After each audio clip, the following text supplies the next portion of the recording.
Son shit, y'all ready? I hope y'all are. This episode, yo, I've been trying to get at this situation for a minute. It was just a bunch of other stuff, you know what I'm saying? The ladies, the female month came in, the Asian Filipino joint came in, and then it was June when you had the gay lesbian, gay lesbian thing and black music. It was so much joints. It was just boom, boom, boom. And then I was also keeping up with situations, you know, like the holidays and just talking about stuff. But I've definitely been wanting to get to this. This is about a brother named, and I'm going to butcher the last name, Nelson Boateng, I don't know. Butchering the brother's name, I know I am. But, yo, this brother, Ghananese, out there in Ghana, building affordable homes with plastic. You know what I'm saying? Like every other country in the world, the plastic is it's everywhere. You know what I'm saying? But then people don't know how to get rid of it. My man was like, yo, like a lot of places all over, and I said that in the piece that you're about to hear. A lot of places across the world have done the same thing. The difference is my man's joints is looking official. Y'all look at the video when he's talking to this sister about what's going on and how he's doing it and the prices and all that. 60,000 to 90,000. Affordable. Nice looking houses. They do the plumbing and the lighting. You know what I mean? For the people who need it, make it affordable. Come on, man. And then I drifted off, and I started speaking about America. Because America could do this. America could do so much. We just don't. You know what I mean? We don't. It's just one of those messed up things, man. It's just wild how we have the capacity, we have the money to do so much, but we just don't. Like, think about it. In 2021, last year, our military spending amount was $801 billion. $801 billion on our military budget. You know what I'm saying? Like, what are we doing? We ain't even fighting anybody, and that's spending for worldwide. That means all these spots that we got little joints going on in. We got things popping up here and there, and I know somebody who gonna be like, man, well, we gotta defend from who? We're not even defending ourselves against ourselves. Where right now we are okay with having America be the Wild West all over again. Like, yo, go out here, get you a gun, rock it, openly conceal it. You know what I'm saying? Have your joint, and I'm glad. Let me say this right here. So far, there's only been one incident out here in Indiana where there was a dude getting ready to do his mass shooting thing, and a guy pulled out and popped him. One time. So far, it's only been one situation. Should think, because the concept of have the good guys carry the gun when the bad guys come. Who's the good guys and who's the bad guys? You know what I mean? Like, think about that. And again, I know I'm getting off topic, but because the whole concept of military. But I'm just saying, like, who's the good guys and who's the bad guys? That's in the eye of the beholder. That's from your perspective. Rittenhouse, the little dude who had his mama drop him off, in my eyes is a bad guy. You know what I'm saying? Like, you literally went to a protest with a gun with the intent to get involved. That's bad guy stuff. Like, you went out of your way to go do that. Zimmerman is a bad guy. He called the police. The lady on the 911 call said, hey, stay in your car, we'll send somebody. He said, nah, bleep that, I got him.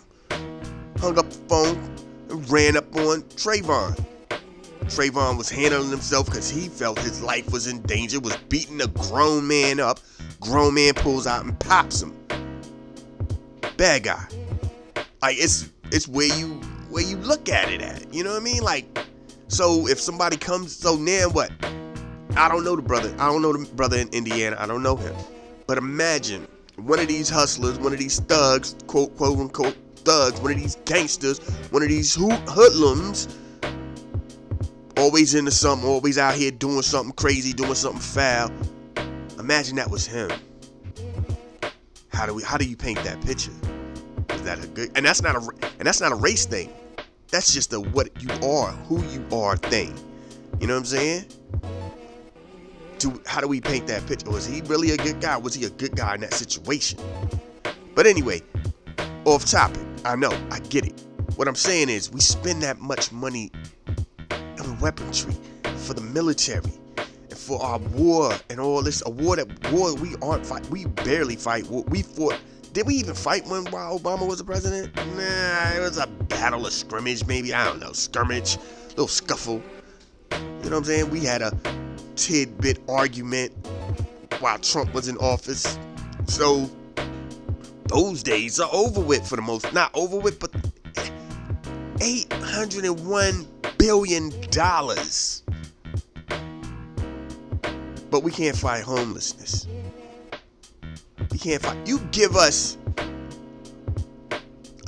just a fourth of that. 1/4 of that. Go out here, build these houses, and we're straight. Come up with programs to get people jobs, and we're straight. We're good. You know what I mean? Like, that's the part of the game that I don't think people understand. Our country can do it. We just choose not to because we are an elitist country. We have levels. You're not supposed to be on certain. It can't be even. We can't be even. The only thing that's even about America and Americans is you're born and you die. That's it. Everybody's born and everybody will die. Outside of that, there's levels to it. You know what I'm saying? We've all, for over the past 10 to 15 years, we've seen the videos, you know what I'm saying, where people of color who went down the right path, got everything right, and they moved to these suburbs, and their white neighbors are like, you can't be living out here. You don't live out here. I know these people out here. I know we seen them joints. We see that. Why? Because they're looking at it like there's no way that these people could be on this level. And a lot of times, it's not so much because of their color, it's because of how they dress. You know what I'm saying? Like, if you dress a certain way, they'll accept it. When you don't dress a certain way, then it's what you doing out here? Why are you out here? That's how that goes, to keep it real, because trust me, a lot of times it has nothing to do with race. If you look like Larry the Cable Guy and you live in this nice suburb and you come out with the cut off joint, and yeah, they're gonna be like, well, I guess somebody must be getting something fixed. And then they see you still just lingering like, hey, what you doing? I live here. You live here? Here? No, not you. It's what it is. It's just we have layers of being American. You know what I mean? Like, you can't be in certain places. You can't have certain doors open to you if you look a certain way, if you come from a certain place. And that's what's wild about it. So if you go out here and we start working on trying to do something for the homeless and the low income people and get them affordable, nice houses, it's a wrap. The craziest thing about our country, and again, I know I'm off topic. The craziest thing about our country is gentrification is the biggest slap in the face to every old lady, every old man, every person who just wanted a nice neighborhood for their child to grow up in. Because they know about the guns, they know about the drugs, they know about the violence, they know about facilities where the water doesn't work, the electricity is spotty, you know what I'm saying, the building is a little suspect. There's things that are broke. You know, the government knows about this, the city knows about this. And it's like, as soon as they go, hey, we about to tear all this up and make this a nice neighborhood for middle class, they fix all that. They move the drugs and the guns and the violence out the way. They make all those messed up things, all them potholes, all them shady buildings, all that's fixed now. Everything gets fixed. And the thing is, the people who lived there most of their lives, who raised children there, they can't even enjoy it because now they can't afford it. So they're being told. And where they're being told to move? To another garbage place. You mean to tell us our country can't figure out a way to make nice, affordable living and then go out here and go, yo, we refuse to have y'all turn this into what it used to be. Move them drugs, get rid of that. We ain't doing that. You know what I'm saying? And trust me, sometimes you might have to go hard on them. You know what I'm saying? You have to go hard on them. Yo, if your kids get locked up for drugs, violence, guns, and they live here, you got to move. There's no way you gonna say you don't know your kid is out here wilding. We don't want that in the area. You got to go. Trust me. If your kid really loves you and he out here doing whatever he doing on your behalf, he'll slow it down. He'll stop it. He'll figure out something else to do. Yeah, these jobs ain't paying right, but hey, risk trying to leave what they're trying to make is a nice neighborhood. Well, get in the grind. You're gonna have to redefine your grind. You're gonna have to do something different. You know what I mean? We could do it, we just don't want to do it. We choose not to do it. That is the problem. That is the issue when it comes to America. Going back to these affordable houses in Africa, these affordable houses in South America, there's a lot of this going on. There's a lot, and we don't talk about it. Not again. Sometimes I said this in the thing. Sometimes it's because of who they are, but a lot of times it's because we don't want that to then come back on us. Like, hey, yo, if they can do this, why we aren't doing this? Then it becomes, you know what I mean? Because we're the greatest country ever. We're the greatest country in the world. That's what we grew up listening to. So when you see these other countries doing their thing, and my man, by the way, Nelson Boateng, I'm messing his name up, was working with the government. He worked with the government. It ain't something where like some private sector business came in. He went to the government. Like, what can we do? We can't even get that here. I saw the little the documentary about West Coast homelessness, and the people were still like, they were in debates on what to do with the tent people. They were debating on what to do. Like, how is this a debate? You figure out what to do. You figure out how much it's going to cost. You come up with these programs. Now, if the people don't want to get down with the program, then that's on them.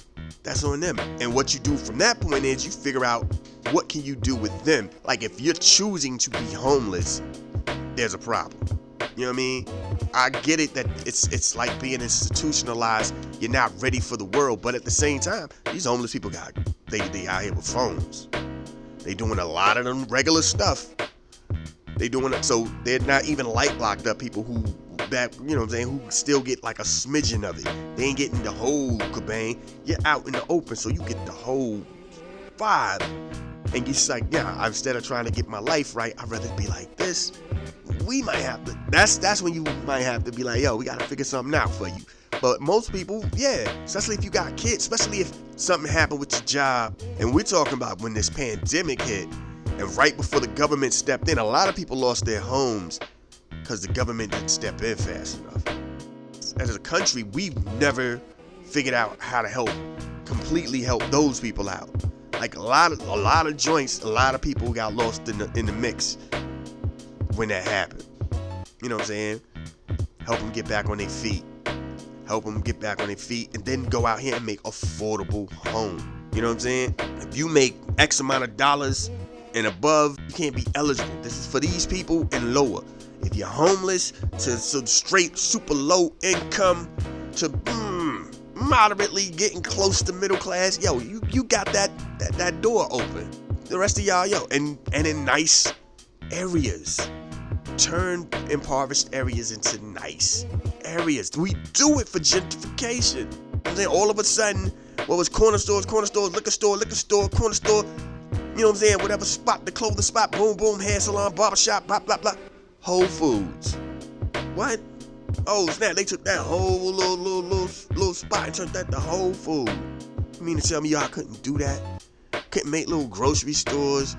What Michelle Obama say? Store desert, grocery store deserts, like whatever she called something about the desert, like. And I remember looking around like, yo, when you go down the hood, sometimes there are no grocery stores. A lot of corner stores. They can't provide you with what you really need. She right. But then when they gentrify it, all of a sudden, there's a store. It's a crazy game. Do it for those people. We can do it. Our country can do it. country can do it, we shouldn't be watching, witnessing people around the world doing this for their fellow country. We should be in that mix, man. We're America. We should be in that mix. That's all I gotta say. Enjoy this show. Like I said, man, when it comes to this stuff, cause it's a wild situation to just think about. Like, this is how much money we spent for our military budget as a country. You mean to tell me we couldn't put some of that, a little bit of that, a tenth of that, some of that? I ain't even say half. I ain't even say it close to half. A smidgen, a sliver, just a little bit to try to help out people in need. Can't say we're the greatest country if we're not helping out every man, woman, and child, man. It's a wild joint. This is wild.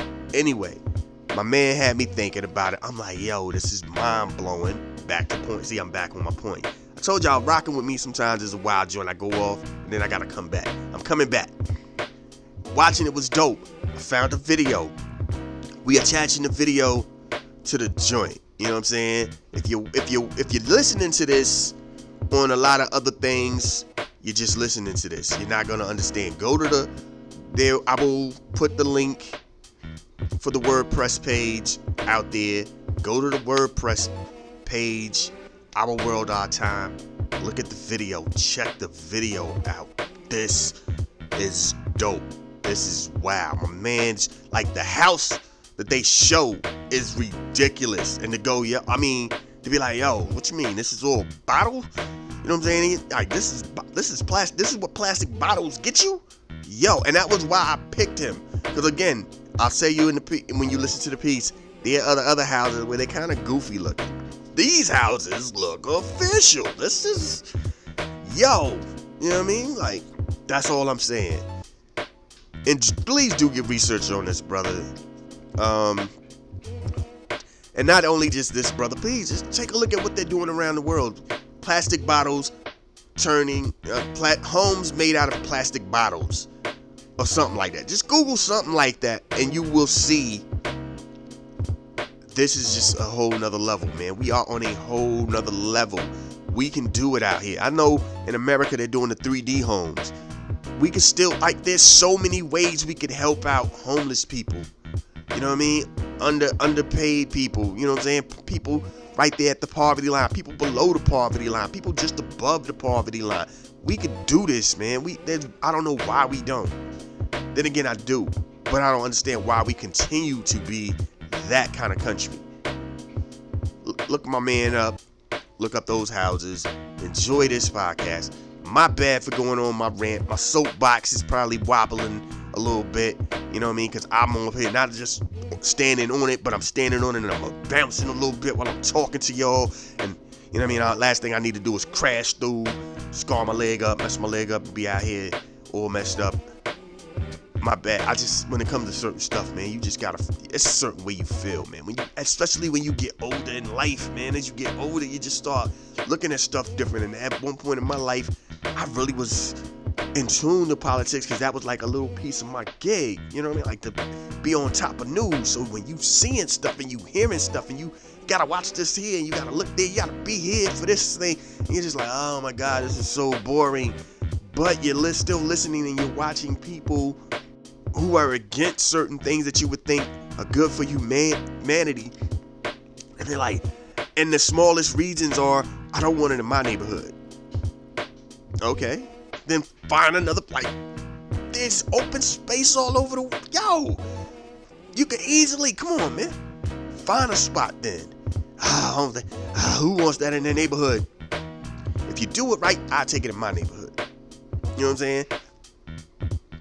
But again, I'm done. I'm done. This episode will be getting ready to really start in a minute. My bad. Enjoy this. I talked too long already. Let's get the show going. Get at me.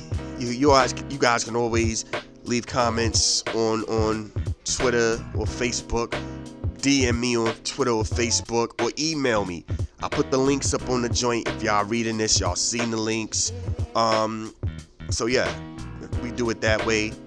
and we gonna just have fun, man. My bad. I really went over this too. This might end up being a long joint plus the time I talk on the show. My fault for that. But this is what we do. Thank everybody for listening. Thanks for the support. Tell a friend to tell a friend, and then do that whole situation all over again. Get the word out, man. Our world, our time. It's just a nice little joint, little piece. And just tell it to him like that. It's so nice. We talk about a little history. Then sometimes he talk too much to go down this weird place. And then he'll try to rein it back, but sometimes he do, sometimes he doesn't. Just enjoy the ride. It's a wild ride. You know what I'm saying? This is like when your homie come and yo, you wanna ride? And you like, where? I don't know. Let's see what we do. And you just get in and you go. Actually, when I was a kid, my mom and my aunt used to do that. She'd roll up like, yo, let's go. Where? And they're just riding.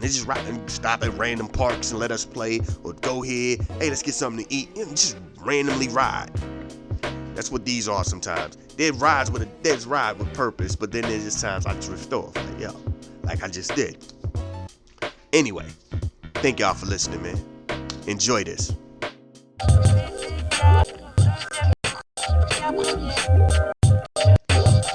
Yes. Hey, rest in peace to Big. Y'all know, man, how we do when we be doing this right here. This is that joint for real. You know what I mean? Like, rocking that joint. It was just one of them joints, you know what I mean? I play the what original version a lot just because I'm like, yo, it's dope. I see what my man was saying, because Easy Mo B was like, yo, they be saying, like, he did a lot of editing himself. Maybe Puff was on the side editing too, but there's a lot of editing going on, because they was like, yo, we need to, we can't be out here saying a whole bunch of hard stuff. Y'all remember the joint, stick the pregnant shit for the #1 mom pendant joint. They were like, nah, you going too far. And back in those days, all these rappers was saying some most extreme stuff. You know what I'm saying? Big L was out here with some devil worship type, born dead stuff. Redman was saying some wild stuff. Nas said he went to hell at 12. He went to hell for snuffing Jesus. Dude was just taking joints to extremes and all that back then. But it was dope music, so it was great music. Anyway, this is that time of the night, man. We get down, we rock out, word up. Oh, man. We having fun. I'm feeling good. I threw some joints in that y'all might know about, might not know about. But see, we got heat, man. We got heat. We doing what we do. Salute to all the DJs out there. Salute to all the listeners, man. Big up yourself. You where you at, you head bopping and you rocking with it. Yo, this is what we do this for, man. Set it on Saturday. Hashtag set it on Saturday. Hey, I remember my sister went down to the Carolinas and came back. Everything had a strong R to it. Yeah, I was going over there, and then we was gonna have that right there. I'm like, what? When did you start doing that? And they, yeah, my brother Bird and them was gonna go over there Saturday. Like, what? Just a whole, and it was slow too. She would talking fast and then get right there by them hard and slow it down. I don't even know what we gonna do when we get down to Saturday. Huh? What? Come on, man, stop playing. But anyway, this is what we do. Let's get back to what we do. I started to beat off and anything wrong. Y'all know how we do, man. Take it from the top. Take it from the top. This moment in Black history. What we gonna talk about here? I wanna let this right here be something I say straight out the gate, cause I don't. And when you go, yo, why you pick this one? I'm gonna tell y'all why. There's a thing going around in a lot of these, what they call poorer countries, third world countries, where they're grabbing recycle, cause plastic waste is an actual global thing. I don't want to sound like I'm out here on some save the earth stuff. I'm just saying, it's a real deal. You know what I'm saying? Cambodia's doing a thing. Colombia's doing a thing. Nigeria's doing a thing. Sudanese people are doing a thing. Other countries are doing joints. I picked this Guyanese situation because when I look at these houses, they joints look official. Like these other like if you Google, you know what I'm saying, recyclable plastic, like plastic recycled houses, some of these houses look terrible. My man's joints look official. Now, I'm doing a lot of talking because I ain't even said my man's name. My man from Ghana, Nelson Boateng, I don't know. Boat, like you say boat, Boatnebot. Hold on, I'm tripping. That's my man. Oh no, I was right. Boat, then it's ENG. Boateng. Anyway, my man been out here talking about doing this joint for a while. He was into the recycle game at the age of 13. You know what I'm saying? At the age of 13, because he was doing the recycle thing with the local community to pay, you know what I'm saying, to put that money in his pocket for his family, because he had it was him and his other 5 siblings, you know, and his parents were doing what they was doing. So it's like, yo, this is gonna help me take care of what I gotta take care of. And as he grew up and grew older, he was out here still thinking in that manner. And it's like, yo, so salute to him. 36th at the time of this joint in 2021, so that's last year. My man was like, yo, he started taking the bottles and making houses and pavement. You know what I'm saying? Just building joints. You know what I'm saying? For the people out there. And it's like, yo, this is what you need to do. You know what I mean? He ended up with like a situation where he ended up connecting with the group of people, and they started rocking with him. It was like, yo, we feeling what you doing. Let's do this. And it was just behind the joint that he was doing. You know what I'm saying? So like in 2013, he started like just doing little things here with the bags and all that. He was like, yo, what you wanna do? He started researching, did his thing, made a couple of prototypes of these things here and those things there, little model type joints. You know what I'm saying? Then he got down in 2018 and he talked to the president of Ghana. And they was like, yo, let's make up a group. You know what I'm saying? Substantial development goals. And they was out here doing their thing. You know what I mean? He came up with the money. Money was rocking. And they out here and they went out here and they did their thing. They made them look like Lego bricks. They had a way where they would melt them down, add some other stuff to them, get them like hardened, and then make them into Lego bricks, and just start to rock out with these joints, man. You know what I'm saying? He also has like factories that do this. He's a big deal, man. He's a big deal.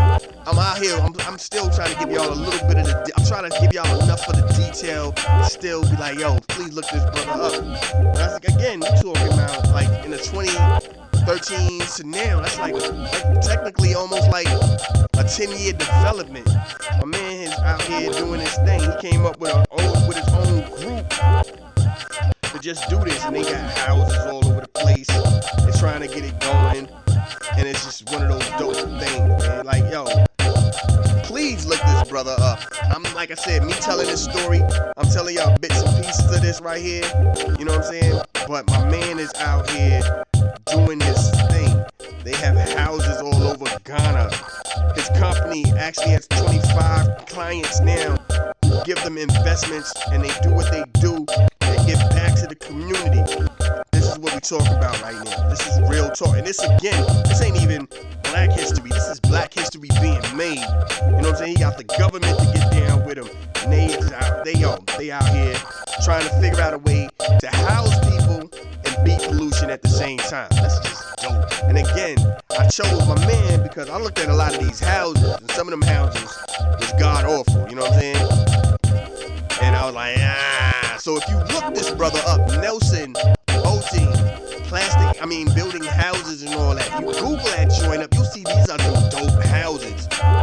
These houses are official. There's some other, like these other countries, they got some goofy looking houses. They look like they just mesh bottles together and like, here you go. Nah, my man joints look like real houses. You know what I'm saying? Salute to the people out here doing the 3D dimension joints too. By the way, the 3D printing houses, that's a thing. I don't trust that like for real, but that's a thing. You know what I'm saying? So salute to people who do that. You know what I'm saying? And it can only work in those kind of places where the government wants to do for the people. I know I'm about to pull the soapbox out. I'm gonna try to stay away from the soapbox, but I will say this. You don't hear about these people because they're people of color. Like we talking about Cambodia. We talking about Colombia. We talking about various African places. We talking about various Middle Eastern places. These are people of color that they don't talk about. They'll tell you about the joint that they got going on in Sweden. They'll tell you about a couple of spots they got here in America. They ain't telling you about these people of color because Because it's like, yo, they're supposed to be under us. They ain't supposed to be as intelligent. They ain't supposed to be as innovative. And it's wild, you know what I'm saying? That's just real talk. And the fact that our country can't do it is because we are a wild piece. We you know what I'm saying? That's just that makes too much sense. That's just handling too many things at the same time, you know what I mean? I think the last time we had a good idea that ended up that started out as like a test to see what would happen, because Newt Gingrich loves to talk about that. Like, I'm the reason why we had the welfare reform plan. We put the pressure on Clinton to see what he'd do. He did it, and that was a dope opportunity, because what it did at that time was it opened up doors, because now you have whole new operations of there's programs to try to get people off of welfare. So you gotta have people who head these programs. You gotta have people running these programs. You gotta have facilities. You gotta have people taking care of these facilities.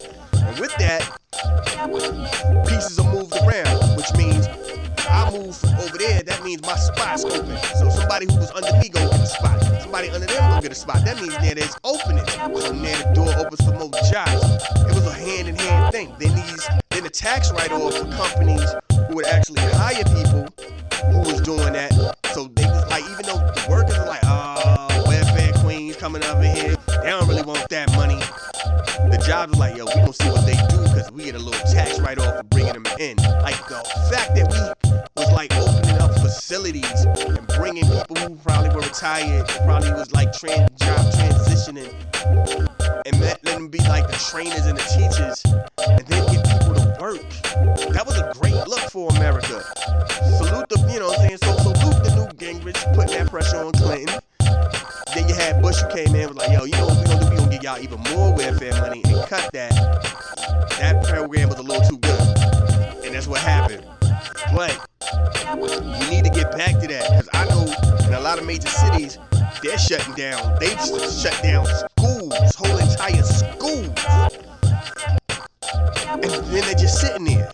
You mean to tell me the government can't come back and turn these schools into something to help people get back on their feet, do something for the homeless? You know what I'm saying? Like on the West Coast, homeless people is like a ridiculous thing. But there's, at the same time, there's like vacant whole facilities, strip malls, schools. You mean to tell me the government can't just buy this, or some people, whoever can't come buy that, open up, you know what I'm saying, put some beds, put some schools, try to figure out, and again, come up with tax cuts and reductions and refunds, and help out, even give money to companies willing to take these people in as employees and get people back on their feet. Come on, man, we can do it. We just don't want to do it. And that's all I'm saying. So when I look at my man over here, Nelson Boateng, or however you say his name, and then what he doing in Ghana, and I see all these other people doing what they doing in these other countries, it's like, yo, supposedly the greatest country in the world could do the same thing at an even better rate. We just choose not to. That's all I'm saying. Let's get back into this music joint for real. I feel like I said enough. You know what I'm saying? But what we gonna do is play this Slick Rick, Lil Wayne, produced by DJ Premier. That combination just sounds so dope. You know what I mean? Word up. And we gonna get into what we do. Told y'all it's hip hop night. I dropped some jewels with y'all right here. It's great, man. It's gangster. You know what I mean? Please look up that brother. Matter of fact, look up the whole concept, the whole program, and you'll be amazed on how the world is working. And we still out here tripping like we can't figure out what to do. And it's not because we can't. It's just people won't allow it. And when I say people, I don't even mean the government. I mean the regular people. The same people who's like, oh man, you need to give these people a chance. And they go, like, cool, we'll make a house we'll take one of the houses in your area and make that the halfway house. Nah, I'm good. Never mind. I don't need it close to it. It sounds good. And that's the liberals. They ain't even a conservative. That's them liberals. Like, oh my God, we need to do something for the homeless. There's like 2 houses on your area that are vacant. We can make that like a halfway house. No, never mind. I was joking. I don't want them beside me. No. Oh my God. I know I make them sound so weird, right? But that's how they are. Anyway, let's get to this music. Oh my God. That's just... you ever be somewhere and you hear somebody do that and you just start laughing and you look over and you can, like, even before you see them, you already have painted the picture of what they look like. And when they look like that, you're just like, see? Oh my God. And you look over like, yep. And then the stuff that they're like complaining about, the most minute thing. I told you I don't like pickles on my burgers.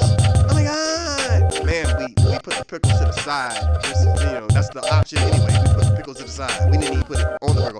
I don't even want to see it on my plate. Oh my God. And you're just like, you know what I mean? Just weird. You know? That's just, But anyway, let's get into this music joint. Let's go.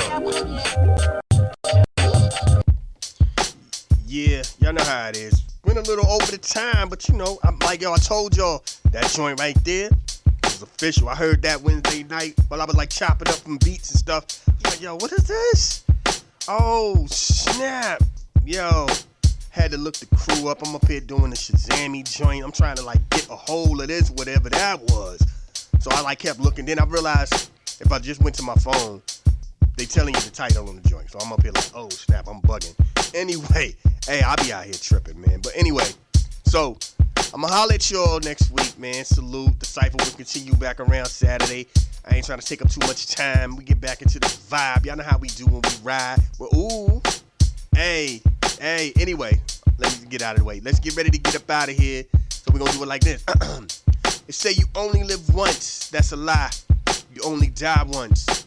So anytime that your God allows you to get out here and continue your journey, please show the world the best version of you. Y'all be safe. Peace.